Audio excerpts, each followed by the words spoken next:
जय हिंद दोस्तों, स्वागत है आप सभी का आपके अपने डेली करंट अफेयर्स की क्लास में। मैं हूं आप सभी का राजा गुप्ता। प्यारे साथियों, आज हम यहां पे 24 सितंबर 2024 के इंपॉर्टेंट डेली करंट अफेयर्स को डिटेल से पढ़ने वाले हैं। दोस्तों, सुबह के 6 बज गए हैं। हम और आप यहां पे लाइव जुड़े हुए हैं करंट अफेयर्स की क्लास को पढ़ने के लिए। आज जो आप क्लास देख रहे हैं 1025 नंबर की क्लास देख रहे हैं। लगातार आपको 1025 दिनों से मैं आपको करंट अफेयर्स पढ़ा रहा हूं।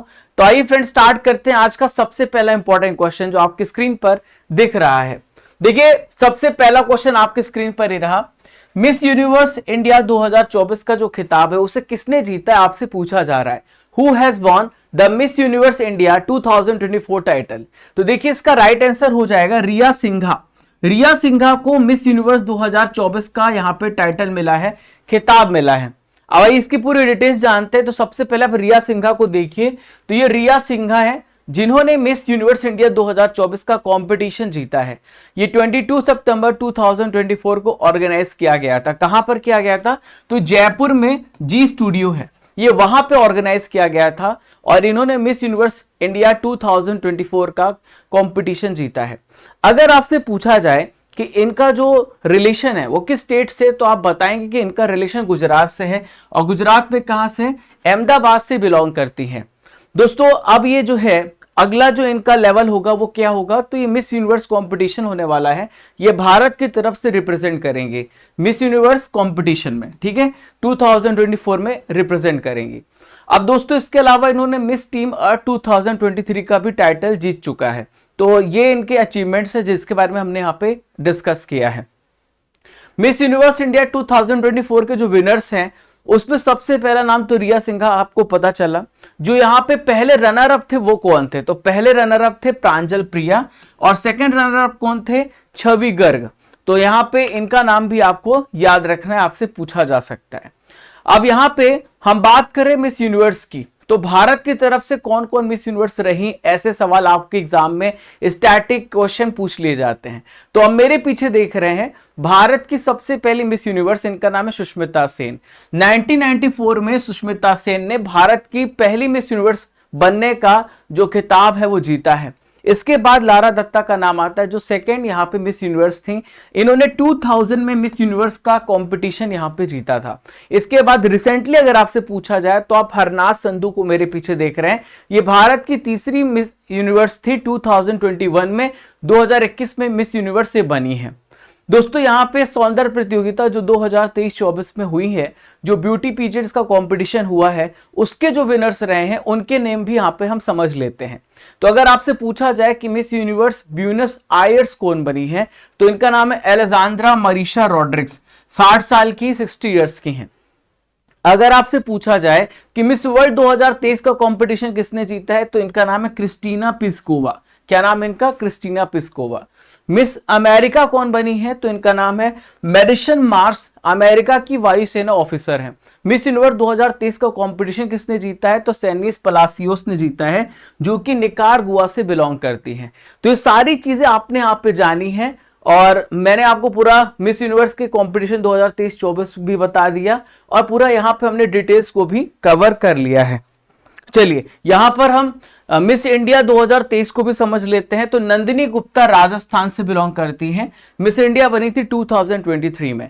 Shweta Sharda Miss Diva Universe बनी 2023 में और ये चंडीगढ़ से बिलोंग करती हैं। अगला प्रश्न आपके स्क्रीन पर ये रहा। अभी ऑस्कर अवार्ड 2025 के लिए भारत की किस फिल्म को ऑफिशियल एंट्री मिली है? Which Indian film has got an official entry for the Oscar award 2025?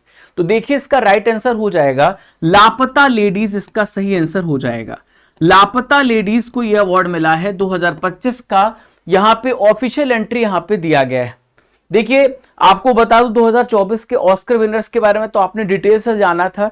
अगले साल ऑस्कर अवार्ड जो विनर्स होंगे उसमें यहाँ पे पहले से नॉमिनेशन भेजे जाते हैं। तो यहाँ पे लापता लेडीज को फॉरेन फिल्म कैटेगरी में भारत की तरफ से ऑफिशियल एंट्री यहाँ पे दी गई है।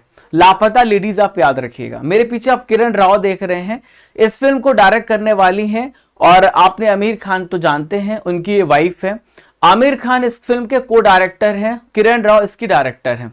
और फिल्म में बहुत सारे आपको कलाकार देखने को मिलेंगे। रवि किशन, बहुत सारे जो कलाकार हैं जैसे प्रतिभा राटा, नितांशी गोयल, स्पर्श श्रीवास्तव, इन्होंने मेन रोल यहाँ पे निभाया है। ठीक है, अब दोस्तों बात यहाँ पे कर लेते हैं ऑस्कर अवार्ड्स की। What is a Oscar award? मैंने आपको कई बार ऑस्कर अवार्ड्स के बारे में बताया है।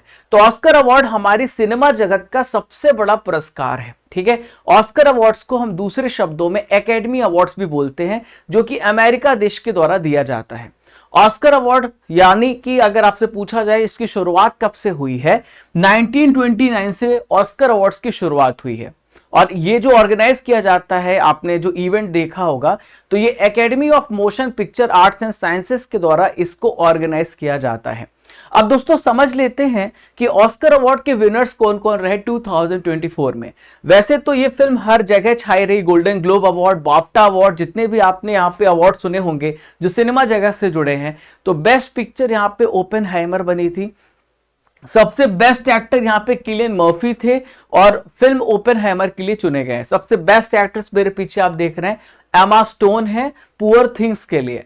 बेस्ट इंटरेस्ट फीचर फिल्म किसे मिला है? द जोन ऑफ इंटरेस्ट को, यूके की फिल्म को यहाँ पे बेस्ट इंटरेस्ट फीचर फिल्म से यहाँ पे सम्मानित किया गया। हमने अवार्ड्स को जान लिया, अब आइए देखते हैं तीसरा इंपॉर्टेंट क्वेश्चन जो आपके स्क्रीन पर दिख रहा है। और तीसरा प्रश्न होगा क्रिकेट से रिलेटेड, दलीप ट्रॉफी से रिलेटेड। तो दलीप ट्रॉफी 2024 का जो टाइटल है ये किसने जीता है आपसे पूछा जा रहा है। Who has won Duleep trophy 2024 title?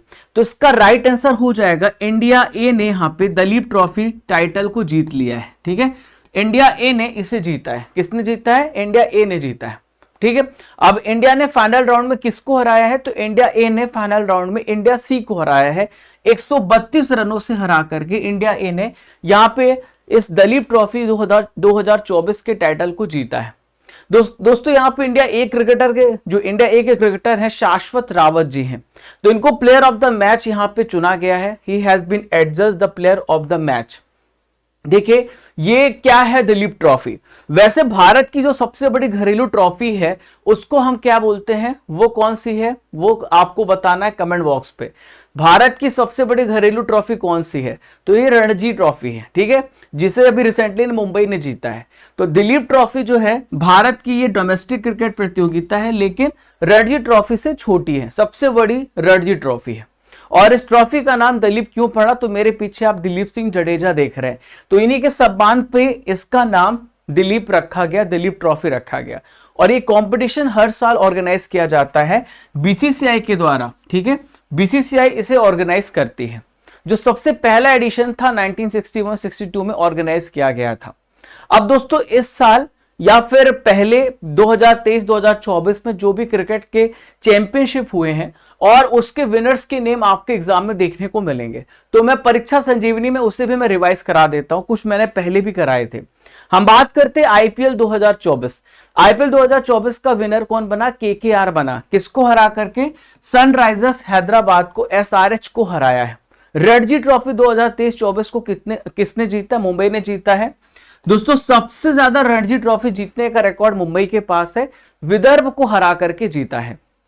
देखिए नेक्स्ट है विजय हजारे ट्रॉफी। तो विजय हजारे ट्रॉफी को हरियाणा ने जीता राजस्थान को हरा करके। 2023-24 की मैं टाइटल की बात कर रहा हूं। सैयद मुश्ताक अली ट्रॉफी को पंजाब ने जीता है बड़ौदा को हरा करके। किसे? बड़ौदा को हरा करके। आइए बढ़ते हैं क्वेश्चन नंबर 4 की तरफ। चौथा प्रश्न आपके स्क्रीन पर दिख रहा है। अनुरा दिशानायके किस देश के राष्ट्रपति बने हैं? आपसे सवाल पूछा जा रहा है। Anura Dissanayake has become the president of which one of the following country? देखिए हाल ही में श्रीलंका में प्रेसिडेंशियल इलेक्शन हुए, राष्ट्रपति चुनाव हुए हैं और यहां पे अनुरा दिशानायके ने ये श्रीलंका के राष्ट्रपति बने, श्रीलंका के प्रेसिडेंट बने। ठीक है, तो आप मेरे पीछे श्रीलंका के नए प्रेसिडेंट देख रहे हैं, अनुरा दिशानायके, आपको याद रखना है। ठीक है, इन्होंने राष्ट्रपति के रूप में रानिल विक्रमसिंघे का स्थान लिया। इसके पहले रानिल विक्रमसिंघे श्रीलंका के प्रेसिडेंट थे, तो ये इनके स्थान पर आए हैं अनुरा दिशानायके। अगर आपसे पूछा जाए कि इनकी पार्टी का क्या नाम है, आजकल ऐसे डीप क्वेश्चन भी पूछे जाते हैं, तो ये भी आपको याद रखना है।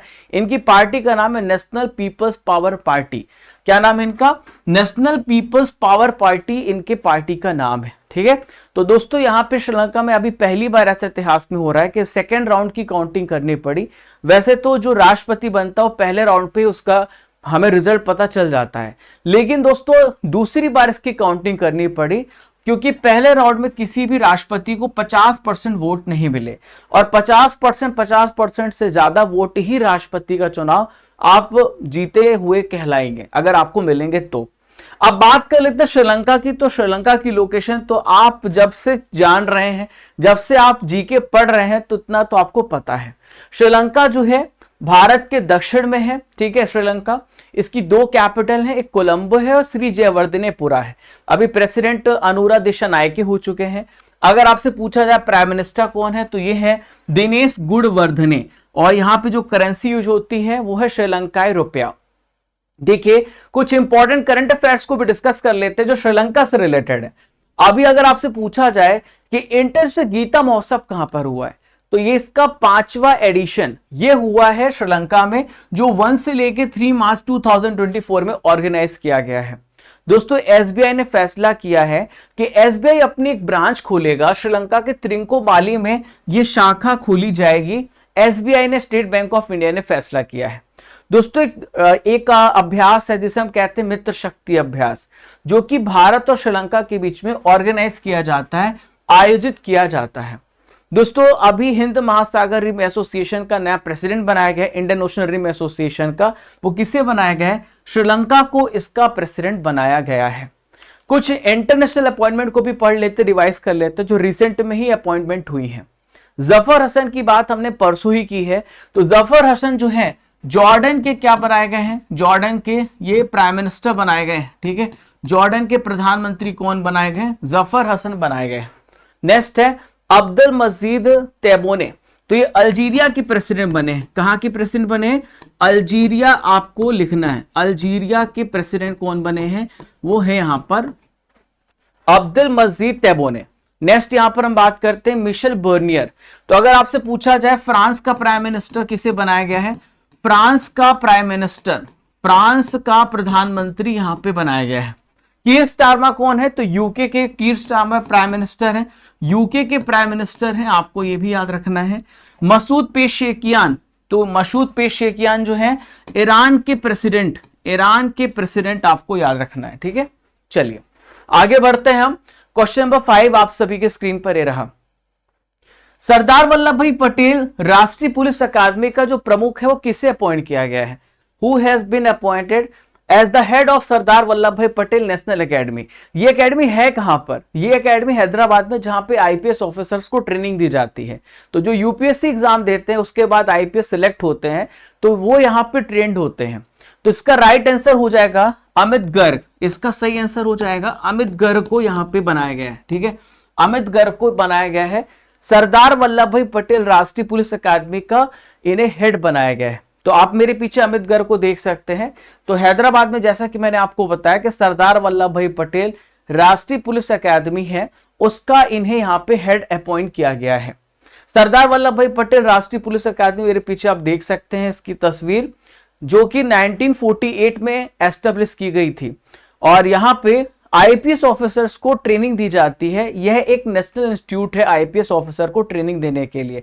और आईपीएस कैडर का जो नियंत्रण होता है भारत सरकार का जो होम मिनिस्ट्री है, जिसे यहाँ पे राजनाथ सिंह है वो संभाल रहे हैं, इनके द्वारा यहाँ पे किया जाता है। पूरी कंट्रोलिंग इनके द्वारा यहाँ पे की जाती है, ठीक है। जब उनकी ट्रेनिंग पूरी हो जाती है तो उनको यहाँ पे जो जो राज्य का कैडर मिलता है वो वहां पे भेज दिया जाता है कि जाइए, अब आप ट्रेंड हो चुके हैं, अब आप उस जगह को संभालिए जो आपको पोजीशन दी गई है।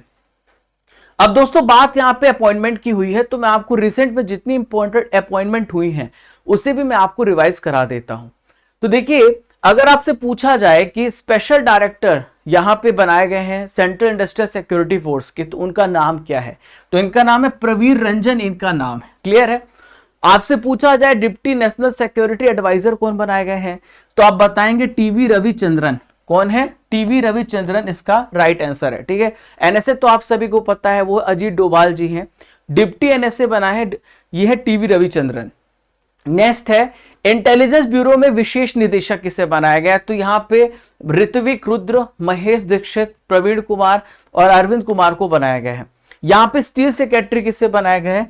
तो संदीप पुंडरिक को स्टील सेक्रेटरी बनाया गया है, ठीक है दोस्तों, यहाँ पे स्टडी कर एप्लीकेशन के बारे में हम बात करेंगे, जो जितने भी नए स्टूडेंट हैं उनके लिए, क्योंकि नए स्टूडेंट्स को इनके बारे में नहीं पता होता, पीडीएफ कैसे डाउनलोड करें, टेस्ट कैसे दें, तो इसके बारे में हम यहाँ पे बात करने वाले हैं। ठीक है, तो यहाँ पर देखिए आप कैसे हम टेस्ट दे सकते हैं, कैसे हम, चलिए तो सबसे पहले यहां पर आप देखो तो यहां पे डेली करंट अफेयर्स की जो पीडीएफ है आप यहां से डाउनलोड कर सकते हैं। जो क्लास आप देख रहे हैं ठीक आधे घंटे के बाद इस क्लास की पीडीएफ आपको हमारे एप्लीकेशन पे मिल जाती है। फिर आप ई बुक सेक्शन में जाएंगे, तो ई बुक सेक्शन में जब आप जाएंगे तो हर महीने की मंथली करंट अफेयर्स आपको मिल जाती है, जो कि हिंदी इंग्लिश दोनों मीडियम में है।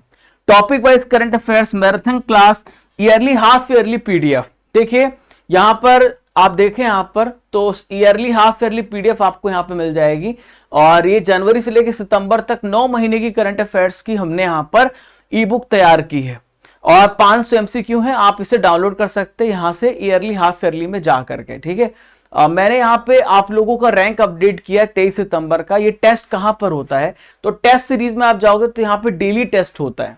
आपका 23 सितंबर का रिजल्ट है, आस्था श्रीवास्तव ने टॉप किया है, कर्ज ऋतिक, सीमा शुक्ला, सरिता, आतिश पिल्लई, सचिन राणा, आकाश यादव, विक्रांत चौधरी, केएम निशा।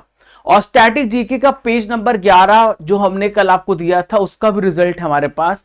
आज आपको 12 नंबर का पेज पढ़ के आना है। हरीश कुमार, शिवानी सैनी, अंशु, सोहन, जुनैद खान, पंकज, दीनू, विक्रांत चौधरी, राधे, वीके दुबे। एक बार आप सभी मुझे जरूर बताना कि आप लोगों का टेस्ट कैसा चल रहा है, हमारी रणनीति काम आ रही आपकी नहीं, मुझे कमेंट बॉक्स पे फीडबैक जरूर दीजिएगा। ठीक है, तो दोस्तों यहां पर आप मंथली करंट अफेयर्स के टेस्ट को भी ज्वाइन कर सकते हैं। हर महीने का आपको मंथली टेस्ट यहां पे मिलता है। ठीक है, ये हमारा टेलीग्राम चैनल है जहां पर आपको शाम को पीडीएफ मिलती है, राजा गुप्ता करंट अफेयर्स। आइए यहां पर क्वेश्चन नंबर 6 पे चलते हैं।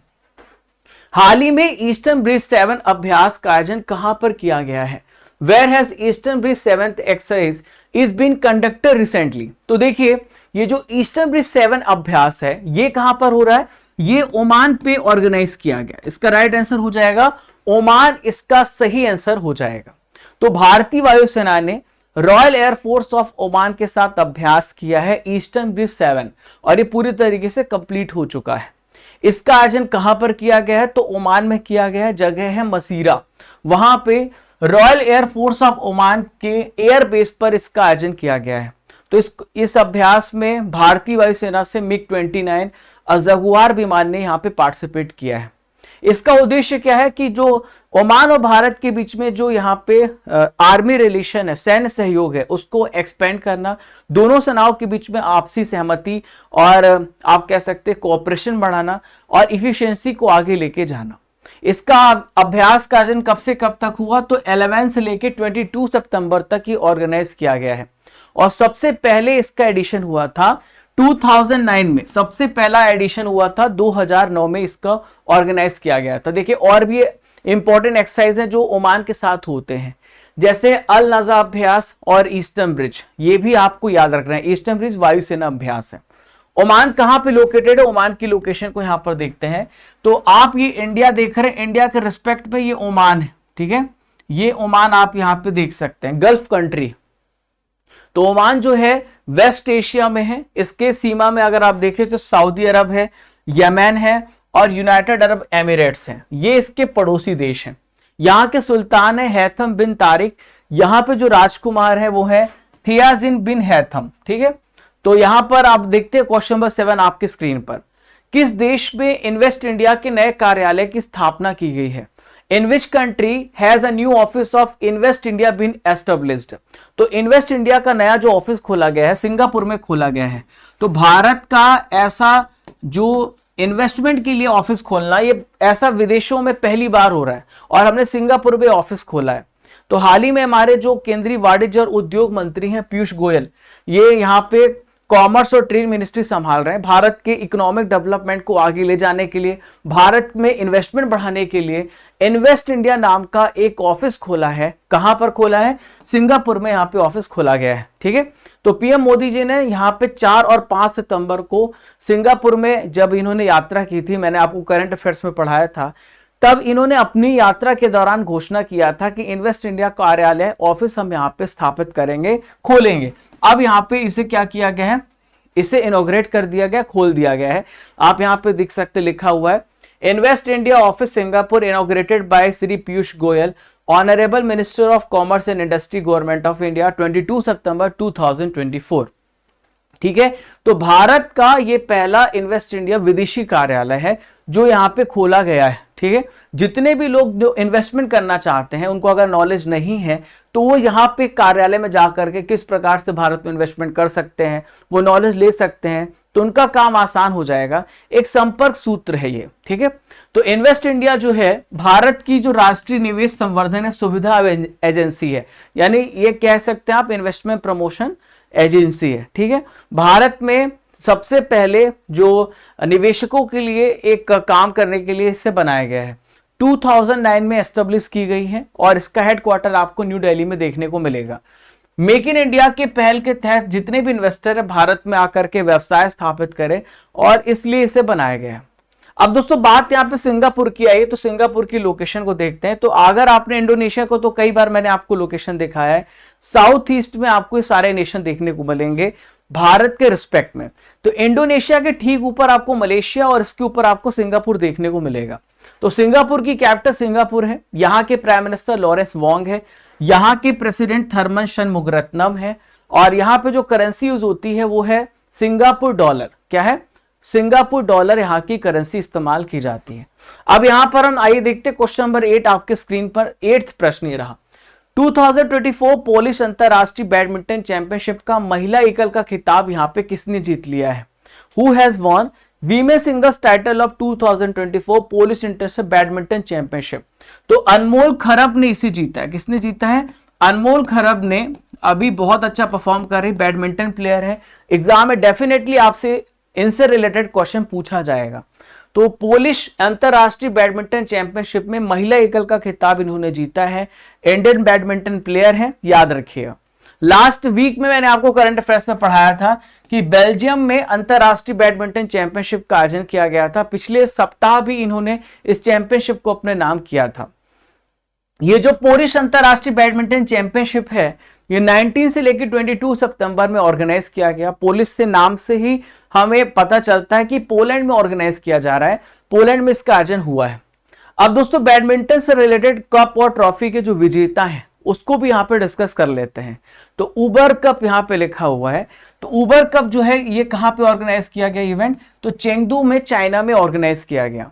इसका विनर कौन था? चाइना था और इसका रनर अप था इंडोनेशिया। ठीक है, थॉमस कप ये भी बैडमिंटन कप है, कहां पे आयोजित किया गया? चेंगडू चाइना में, और इसका विनर था चाइना और इसका रनर अप था इंडोनेशिया। ठीक है, क्वेश्चन नंबर 9 आप सभी की स्क्रीन पर ही रहा। क्वाड देशों ने एक नया संयुक्त तट रक्षक अभ्यास शुरू करने की घोषणा करी है। इसमें कितने देश पार्टिसिपेट करेंगे, कितने देश शामिल होंगे? तो देखिए इसमें 4 कंट्री, 4 देश में शामिल होंगे, 4 देश में पार्टिसिपेट करेंगे जो क्वाड के मेंबर्स हैं। ठीक है, तो आपको पता है जैसा कि 4 देश हैं क्वाड के मेंबर, अमेरिका, भारत, ऑस्ट्रेलिया और जापान। तो यहां पे क्वाड का एक नया ज्वाइंट यहां पे कोस्ट गार्ड एक्सरसाइज स्टार्ट किया जाएगा। आप सभी को पता है कि हमारे देश के प्रधानमंत्री क्वाड की मीटिंग के लिए अमेरिका गए हुए हैं। उसमें बहुत सारे जो डेवलपमेंट हो रहे हैं, बहुत सारे समझौते हो रहे हैं, वो मैं आपको डेली यहां पे बता रहा हूं। ठीक है, तो यहां पर एक नया यहां पे फैसला किया गया है कि संयुक्त तट रक्षक अभ्यास, जिसे हम कहते हैं ज्वाइंट कोस्ट गार्ड एक्सरसाइज, ये करेंगे। तो ये अभ्यास जो होगा ये हर एक देश बारी बारी से अभ्यास करेगा, उसकी मेजबानी करेगा। ये चारों देश अपने ऑर्गेनाइज करेंगे एक एक करके। ठीक है, जो शुरुआत होगी वो यहां पे अमेरिकी तट से होगी। ठीक है, यहां पर इंडो पैसिफिक रीजन से इसकी शुरुआत होने वाली है। मालाबार अभ्यास आपने अगर सुना होगा तो ये 4 देश मिलकर के मालाबार अभ्यास भी करते हैं। इसमें इंडिया, अमेरिका, जापान, ऑस्ट्रेलिया है। क्वाड के बारे में कल भी हमने जाना था, वापस से मैं आपको क्वाड के बारे में बता दूं कि चाइना को काउंटर करने के लिए बनाया गया है और ये जो इंडिया पैसिफिक रीजन है यहां पे ट्रेड अच्छे तरीके से चल सके और यहां पे चाइना को काउंटर करने के लिए, चाइना को घेरने के लिए बनाया गया है। जापान, अमेरिका, ऑस्ट्रेलिया और इंडिया। ठीक है, तो क्वाड की सपना 2007 में रखा गया था। यह विचार शिंजो आबे ने रखा था। शिंजो आबे जो जापान के पहले प्रधानमंत्री थे और उनका निधन हो चुका है। अब फूमियो किशिदा है प्रेजेंट में जापान के प्राइम मिनिस्टर। ठीक है, तो यहां पर 2007 में इसका गठन हुआ, 2017 से रेगुलरली इसके बैठक होने लगे, फॉर्मली पूरी तरीके से ऑर्गेनाइज किया जा रहा है। आज का आखिरी इंपॉर्टेंट करंट अफेयर जो आपकी स्क्रीन पर दिख रहा है, Mother Mary comes to me, इस बुक को किसने लिखा है? Who has authored the book Mother Mary Comes to Me? तो एक बहुत ही फेमस, बहुत रिनोन्ड लिटरेचर है, ये है, साहित्यकार हैं अरुंधति राय। आपने कई बार नाम सुना होगा, इन्होंने बुकर अवार्ड जीता है। तो अरुंधति राय का पहला संस्मरण है मेमोयर है। संस्मरण मतलब होता है कि जब कोई लेखक अपनी यात्रा के बारे में बताता है, जब उसे कुछ याद आता है, अपने लाइफ की कुछ आप बीती बताता, उसे मेमोयर कहते हैं, ठीक है। तो 2025 में Mother Mary comes to me ये रिलीज होने वाली है, अरुंधति राय की ये मेमोयर है, संस्मरण है, ठीक है। तो इस आत्मकथा में, इस ऑटोबायोग्राफी में इन्होंने अपनी मदर के बारे में और यहाँ पे जो महिला अधिकार कार्यकर्ता मैरी रॉय हैं, इनके साथ जो इनके रिलेशन रहे हैं उनके बारे में इस बुक में आत्मकथा में बताया है। तो पेंगुइन रैंडम हाउस यहां पर इसे प्रकाशित कर रहा है, बहुत बड़ा इंटरनेशनल यहाँ पे पब्लिशर है ये रैंडम हाउस, ठीक है। इनके और भी कुछ उपन्यास है जो आपसे एग्जाम पूछा सकते हैं। The God of small things, the ministry of utmost happiness, ये इनके अदर नॉवेल्स हैं जो आपके एग्जाम में देखने को मिलेंगे। अरुंधति राय जो है ये लेखिका भी हैं और ये सोशल वर्कर भी हैं। मेघालय में इनका जन्म हुआ है 1961 में, और इनको गॉड ऑफ स्मॉल थिंग्स के लिए बुकर प्राइज मिला है 1997 में। क्लियर है। ब्रिटिश लाइब्रेरी ने इनको, अरुंधति राय को, पेन प्रिंटर पुरस्कार भी दिया है 2024 में। ये रिसेंट का करंट अफेयर है, ये एग्जाम में आपको डेफिनेटली देखने को मिलेगा। कुछ और भी बुक्स हैं ऑथर्स की, आइए देखते हैं। The idea of democracy Sam Pitroda ने लिखी है, okay. Gotabaya Rajapaksa the conspiracy इन्होंने बुक लिखी है, जो कि पहले श्रीलंका के राष्ट्रपति थे। सिद्धार्थ राजशेखर ने आई कैन कोच नाम की बुक लिखी है। नेक्स्ट है शेन वॉटसन, ऑस्ट्रेलिया के allrounder player, the winners mindset इन्होंने लिखा है। ए.के. भट्टाचार्य ने the Krishna the seven sons लिखा है। भीम सिंह ने भारत के 75 महान क्रांतिकारियों के बारे में बताया है। तो ये सारी बुक्स आपको याद रखनी है। आपने 10 महत्वपूर्ण करंट अफेयर केवल 27 मिनट्स में पढ़ा है। आप अपने टाइमर को जाकर के देखिए तो 27 मिनट में 10 महत्वपूर्ण करंट अफेयर्स को आपने डिटेल से पढ़ा है। अब आप सभी को पता है कि मैं ट्रिपल आर कराता हूं, जहां पे मैं पुराने महीनों के करंट अफेयर्स का रिवीजन कराता हूं, ताकि आपको पुराने महीनों के करंट अफेयर्स भूले ना। मेरे साथ कमेंट बॉक्स पे आप सभी स्टार्ट हो जाइए। हाल ही में लखनऊ मंडल के कितने रेलवे स्टेशनों का नाम बदल गया है? तो 8 रेलवे मंडलों का नाम, यहां पे रेलवे स्टेशनों का नाम चेंज किया गया लखनऊ मंडल में। पेरिस पैरालंपिक में मनीष नरवाल ने कौन सा मेडल भारत को दिलाया है? तो इन्होंने सिल्वर मेडल दिलाया। अब आप मुझे क्वेश्चन का आंसर दे दो कि मनीष नरवाल का रिलेशन किस खेल से है, ठीक है। हाल ही में शी बॉक्स पोर्टल को किसने लॉन्च किया है? तो शी बॉक्स पोर्टल को अन्नपूर्णा देवी ने यहां पे लॉन्च किया है, ठीक है। लखपति दीदी सम्मेलन कहां पर ऑर्गेनाइज किया गया? तो लखपति दीदी सम्मेलन जलगांव महाराष्ट्र में ऑर्गेनाइज किया गया। आशा शर्मा का हाल ही में निधन हो गया, वह कौन थे? तो आशा शर्मा एक्ट्रेस थे, अभिनेत्री थे, जिनका निधन हो चुका है। भारत की पहली स्वदेशी रूप से डेवलप की गई मंकी पॉक्स आरटी-पीसीआर किट किसने लॉन्च की है? तो इसे मेडटेक जोन ने लॉन्च किया है। नेक्स्ट है, हाल ही में किस देश ने आत्मघाती ड्रोन का इनॉग्रेशन किया है? तो देखिए साउथ कोरिया ने यहां पे आत्मघाती ड्रोन का अनावरण किया है। अंडर 17 विश्व कुश्ती चैंपियनशिप 2024 में भारतीय पहलवानों ने कितने पदक जीते हैं? आपको इसका आंसर मुझे कमेंट बॉक्स पे देना है, ठीक है। Question number 9, international cricket council के नए अध्यक्ष कौन बने हैं? तो आप सभी को पता है, सबसे युवा जो है जय शाह यहां पे बने हैं। किस राज्य में लड़कियों की शादी के लिए जो मिनिमम एज है 21 ईयर्स करने का विधेयक पास हो गया है? तो हिमाचल प्रदेश सरकार ने यहां पे फैसला किया है कि कम से कम 21 साल आपकी एज होनी चाहिए और 21 ईयर्स होनी चाहिए। दोस्तों यहां पे 23 सितंबर के करंट अफेयर्स को यहां पे रिवीजन करने वाले हैं, जो करंट अफेयर्स कल आप सभी ने पढ़े हैं। आइए यहां पर देखते हैं। क्वाड शिखर सम्मेलन का आयोजन किस देश में किया जा रहा है या किस देश में किया गया? अमेरिका इसका राइट आंसर हो जाएगा। भारतीय वायुसेना के अध्यक्ष कौन बने हैं? तो अमरप्रीत सिंह भारतीय वायुसेना के अध्यक्ष बनाए गए हैं। चेस ओलंपियाड में ओपन टीम कैटेगरी में किसने गोल्ड मेडल जीता है? तो चेस ओलंपियाड में ओपन टीम कैटेगरी में भारत ने गोल्ड मेडल जीता है। राष्ट्रीय अपराध रिकॉर्ड ब्यूरो के एनसीआरबी के प्रमुख कौन बनाए गए हैं? तो इनका क्या नाम है? अमृत मोहन। क्या नाम है? माफ कीजिएगा, अमृत मोहन मैं ये आलोक रंजन है। एक सेकेंड, इसे आप काट दीजिए, ये इसका राइट आंसर हो जाएगा आलोक रंजन। ठीक है, नेक्स्ट आइए देखते हैं। हाल ही में किस भारतीय वेब सीरीज को इंटरनेशनल एमी अवार्ड 2024 के लिए नॉमिनेट किया गया है? द नाइटमेयर को यहां पे नॉमिनेट किया गया है। केंद्र सरकार ने कितने हाई कोर्ट के चीफ जस्टिस की नियुक्ति की अधिसूचना जारी की है? तो 8 हाई कोर्ट की नियुक्ति की यहां पे अधिसूचना जारी की है। नदी उत्सव, जिसे हम रिवर फेस्टिवल कहते हैं, ये कहां पे ऑर्गेनाइज किया जा रहा है? तो न्यू दिल्ली में यहां पे रिवर फेस्टिवल ऑर्गेनाइज किया जा रहा है। पुलिगली नृत्य किस राज्य से रिलेटेड है, जिसका हाल ही में त्रिशूर में आयोजन किया गया? तो इसका रिलेशन केरल से है। राज्य खाद्य सुरक्षा सूचकांक में पहला स्थान किसने यहां पे हासिल किया है? तो केरल ने इसमें सबसे पहला स्थान हासिल किया है। अगला है 400 अंतरराष्ट्रीय विकेट हासिल करने वाले भारत के 10th नंबर के बॉलर कौन है? तो इनका नाम है जसप्रीत बुमराह। दोस्तों यहां पे आज के लूसेंट जीके में हम लाइट से रिलेटेड एमसीक्यू को डिस्कस करेंगे। तो प्रकाश सीधी रेखा में चलता प्रतीत होता है क्योंकि, जो यहां पे आपके पास 4 ऑप्शन है, यूपीपीसीएस का 2014 में प्रश्न पूछा गया है। तो प्रकाश सीधी रेखा में चलता क्यों प्रतीत होता है? क्योंकि प्रकाश का जो वेवलेंथ है, जिसे तरंग दैर्ध्य कहते हैं, वो बहुत छोटा होता है, सीधे चलता है। और नेक्स्ट है, इनमें से किसका वेग अधिकतम होता है? Which of the following has the highest velocity, सबसे ज्यादा वेलोसिटी इनमें से किसकी है?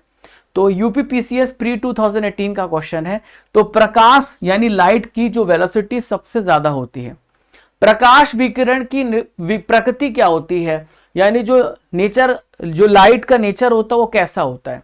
तो लाइट का नेचर जो होता है, तरंग और कण दोनों के समान होता है। 1997 बीपीएससी में प्रश्न पूछा गया है। प्रकाश का जो वेग होता है, वेलोसिटी होता है, मैक्सिमम किस पे होता है? तो यूपीपीएससी आरआई 2014 का प्रश्न है। तो निर्वात में प्रकाश का वेग सबसे ज्यादा होता है, वैक्यूम में सबसे तेज ट्रैवल करता है। पूर्ण आंतरिक परावर्तन, जिसे हम कहते हैं टोटल इंटरनल रिफ्लेक्शन, ये कब से कब होगा? तो TIR कब होगा? जब ये क्या होगा, हीरे से कांच में जब लाइट एंटर करती है तो पूर्ण आंतरिक परावर्तन आपको घटना देखने को मिलेगी। दोस्तों 24 सितंबर के करंट अफेयर्स का मैं आपका टेस्ट लेने वाला हूं, तो आप सभी टेस्ट के लिए भी तैयार रहिए। आइए देखते हैं आप कितने प्रश्न यहां पे सही कर पाते हैं। मिस यूनिवर्स इंडिया 2024 के कंपटीशन का आयोजन कहां पर किया गया था? तो जयपुर में ऑर्गेनाइज किया गया, अभी मैंने आपको पढ़ाया है। सुष्मिता सेन किस वर्ष मिस यूनिवर्स बनी थी? तो सुष्मिता सेन 1994 में मिस यूनिवर्स का खिताब इन्होंने जीता था। एकेडमी अवार्ड की शुरुआत किस वर्ष से की गई है? 1929 से एकेडमी अवार्ड्स दिए जाना शुरुआत किया गया है। सत्यजीत रे को किस वर्ष ऑस्कर अवार्ड समारोह में ऑनर अवार्ड से सम्मानित किया गया? इस क्वेश्चन का भी आंसर आपको कमेंट बॉक्स पे देना है। सबसे पहले कौन देने वाला, जल्दी से आंसर इसका दीजिए। रणजी ट्रॉफी का संबंध किस खेल से है? तो रणजी ट्रॉफी का संबंध दोस्तों किससे? क्रिकेट से है रणजी ट्रॉफी का संबंध। मित्र शक्ति अभ्यास का आयोजन भारत और किस देश के बीच में होता है? तो मित्र शक्ति का जो अभ्यास है भारत और श्रीलंका के बीच में ऑर्गेनाइज किया जाता है। सरदार वल्लभ भाई पटेल राष्ट्रीय पुलिस अकादमी कहां पर है? तो हैदराबाद में लोकेटेड है।